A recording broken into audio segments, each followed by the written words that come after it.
Assalamualaikum warahmatullahi wabarakatuh. Perkenalkan, nama saya Asriani. Pada kesempatan ini saya akan mempresentasikan tentang fakir berbahasa Indonesia. Yang pertama, saya akan membahas latar belakang fakir berbahasa Indonesia. Indonesia merupakan negara yang terdiri dari banyaknya suku budaya dan bahasa daerah. Namun, bahasa nasional yang digunakan adalah bahasa Indonesia yang telah diresmikan pada tanggal 18 Agustus 1945 terdapat di bab 15 pasal 36 Undang-Undang Dasar 1945. Hal tersebut juga membuat bahasa Indonesia menjadi identitas nasional. Bahasa Indonesia digunakan sebagai bahasa pemersatu dari banyaknya bahasa dan latar sosial budaya yang berbeda di Indonesia. Bahasa Indonesia menjadi bahasa utama yang digunakan setiap hari oleh masyarakat untuk berkomunikasi, baik digunakan dalam percakapan resmi ataupun sehari-hari. Sayangnya, penggunaan pencampuran kosakata asing dalam percakapan sehari-hari banyak digunakan oleh masyarakat dan sudah menjadi hal yang lumrah. Masyarakat terkadang tidak mengetahui bahwa padanan kosakata tersebut tidak terdapat dalam bahasa Indonesia. Kefakiran yang terjadi dalam penggunaan bahasa Indonesia bisa dilihat dari bentuk percakapan yang dilakukan sehari-hari. Dan hal yang sama juga terdapat pada penamaan tempat dan produk yang berada di dalam negeri. Penerapannya seperti banyak produk dalam negeri yang menamai merek dagang mereka menggunakan bahasa asing daripada menggunakan bahasa Indonesia. Selanjutnya pembahasan. Yang pertama yaitu pengertian fakir. Menurut Kamus Besar Indonesia atau KBBI, kata fakir dapat diartikan sebagai seseorang yang sengaja membuat dirinya menderita kekurangan. Dengan kata lain, seseorang yang sangat kekurangan atau orang yang sangat miskin. Secara etimologi, fakir berarti membutuhkan atau memerlukan. Secara umum, fakir diartikan sebagai seseorang yang tidak mampu dalam melakukan sesuatu.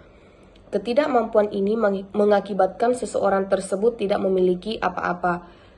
Kata fakir hampir sama dengan kata miskin, yang juga memiliki makna sebagai seseorang yang tidak memiliki apa-apa atau seseorang yang membutuhkan pertolongan. Selanjutnya pengertian kosakata. Kosakata atau yang dikenal juga dengan istilah leksikon merupakan suatu himpunan kata yang dimiliki seseorang yang kemungkinan akan digunakan untuk menyusun kalimat baru. Penambahan kosakata seseorang secara umum dianggap sebagai bagian penting dari proses pembelajaran suatu bahasa atau pengembangan kemampuan seseorang dalam menguasai suatu bahasa. Selanjutnya, pengertian kosakata menurut para ahli. Yang pertama, menurut KBBI, kosakata merupakan perbendaharaan kata atau banyaknya kata yang dimiliki oleh suatu bahasa. Yang kedua, menurut Burhan Nuri Giantoro, kosakata ialah kekayaan kata yang dimiliki oleh suatu bahasa. Yang ketiga, yaitu menurut Dekdikbud, kosakata adalah suatu aspek bahasa yang sangat penting keberadaannya. Selanjutnya, jenis-jenis kosakata. Jenis-jenis kosakata ada dua. Yang pertama yaitu kosakata aktif adalah kosakata yang frekuensi penggunaannya sangat sering dipakai dalam berbicara ataupun menulis, seperti berkata, seperti, dan sebagai. Yang kedua yaitu kosakata pasif. Kosakata pasif merupakan kosakata yang frekuensi penggunaannya sangat jarang terpakai, bahkan sudah tidak pernah dipakai sama sekali. Contohnya yaitu bak, laksamana, dan nan. Selanjutnya pengertian padanan kata. Menurut KBBI, padanan adalah keadaan seimbang atau sebanding, senilai, seharga, sederajat, dan seperti. Padanan kata adalah persamaan kata atau biasa dikenal dengan sinonim. Padanan kata merupakan sebuah kata dengan memiliki bentuk yang berbeda tetapi mempunyai makna yang sama atau mirip. Padanan kata adalah sinonim memiliki 3 bagian. 3 bagian tersebut yaitu sinonim absolut. Sinonim absolut merupakan suatu relasi dari 2 kata atau lebih yang sama pada semua konteks. Di dalam sebuah bahasa, kata yang bersinonim absolut umumnya jarang ditemukan. Yang kedua yaitu sinonim proporsional. Sinonim proporsional merupakan arti dari dua kata atau lebih yang bisa bersubstitusi dengan beberapa ekspresi tanpa menimbulkan perbedaan arti. Dalam sinonim proporsional ini, perbedaan ada pada tingkat makna ekspresif, stylish, dan medan pembicaraan. Contohnya seperti suami dan laki, kamu dan Anda, buat dan bikin. Yang ketiga yaitu sinonim dekat. Sinonim dekat merupakan relasi arti antara dua kata atau lebih yang sebagian kata memiliki arti yang sama. Seperti besar dan luar biasa, cantik dan ayu, buta dan rabun. Selanjutnya jenis-jenis padanan kata. Untuk mendefinisikan sinonim ada 3 batasan yang dapat digunakan, yaitu yang pertama, kata-kata dengan acuan ekstra linguistik yang sama. Contohnya seperti kata mati dan mampus. Yang kedua yaitu kata-kata yang mengandung makna yang sama. Contohnya seperti kata memberitahukan dan menyampaikan. Yang ketiga yaitu kata-kata yang dapat disubstitusikan dalam konteks yang sama. Contohnya seperti kami berusaha agar pembangunan berjalan terus dan kami berupaya agar pembangunan berjalan terus. Dalam contoh tersebut, kata berusaha bersinonim dengan kata berupaya. Menurut Lyon 1977, membagi sinonim menjadi 4 golongan, yakni yang pertama sinonim lengkap dan mutlak, misalnya surat kabar dan koran. Yang kedua yaitu sinonim lengkap dan tidak lengkap, misalnya orang dan manusia. Yang ketiga yaitu sinonim tidak lengkap dan mutlak, misalnya wanita dan perempuan. Yang keempat yaitu sinonim tidak lengkap dan tidak mutlak, misalnya gadis dan cewek. Selanjutnya, faktor penyebab maraknya penggunaan bahasa asing oleh masyarakat Indonesia. Yang pertama yaitu keegoisan paradigma masyarakat yang menilai bahwa penggunaan bahasa asing memiliki nilai lebih unggul.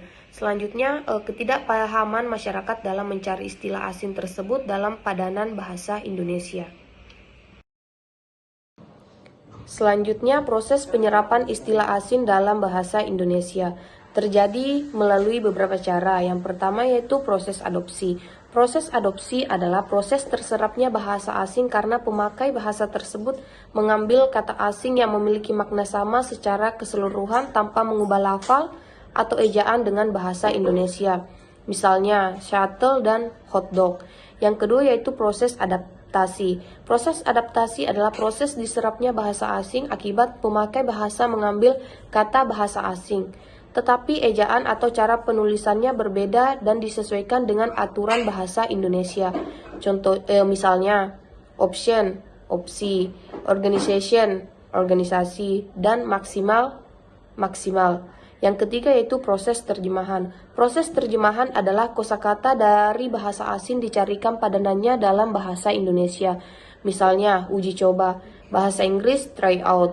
Contohnya, saya mengikuti tes uji coba masuk SMA. Yang keempat, proses kreasi.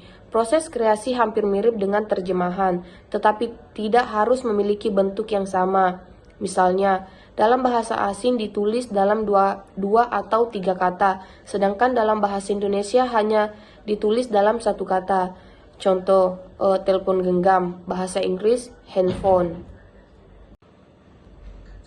Selanjutnya, padanan kata bahasa Indonesia yang tergantikan oleh bahasa asing dalam kehidupan sehari-hari.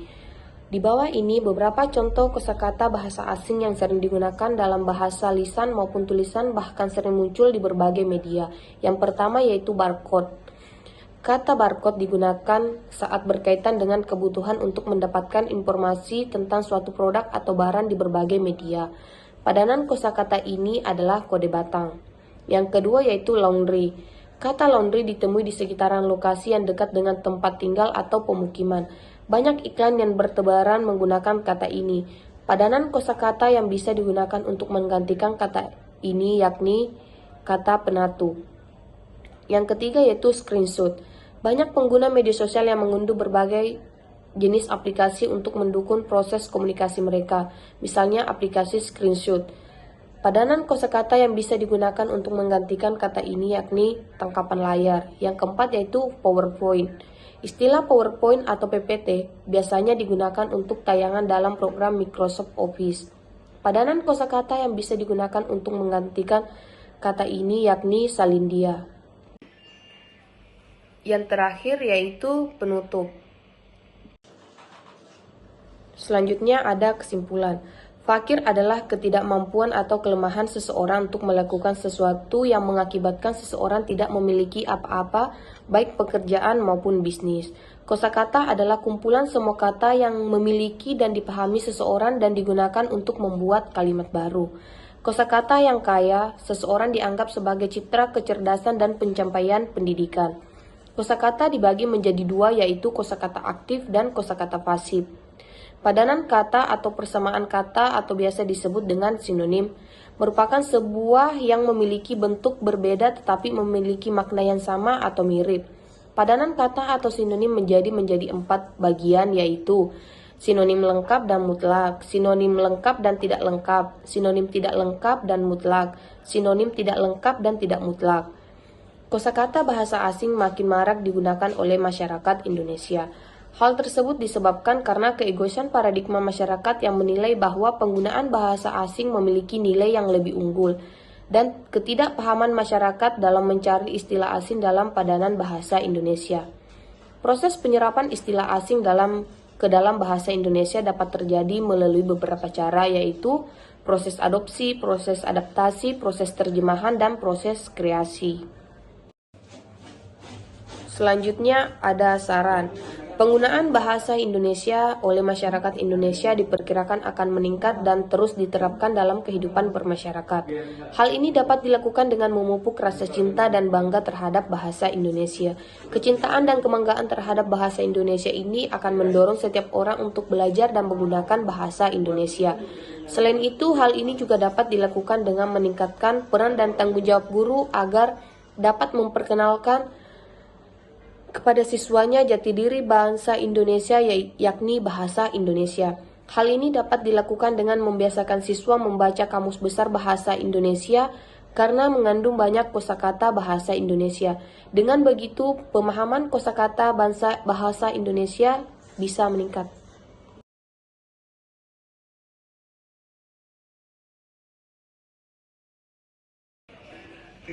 Itulah yang sempat saya sampaikan tentang fakir berbahasa Indonesia. Lebih dan kurangnya mohon dimaafkan. Saya akhiri dengan ucapan wassalamualaikum warahmatullahi wabarakatuh.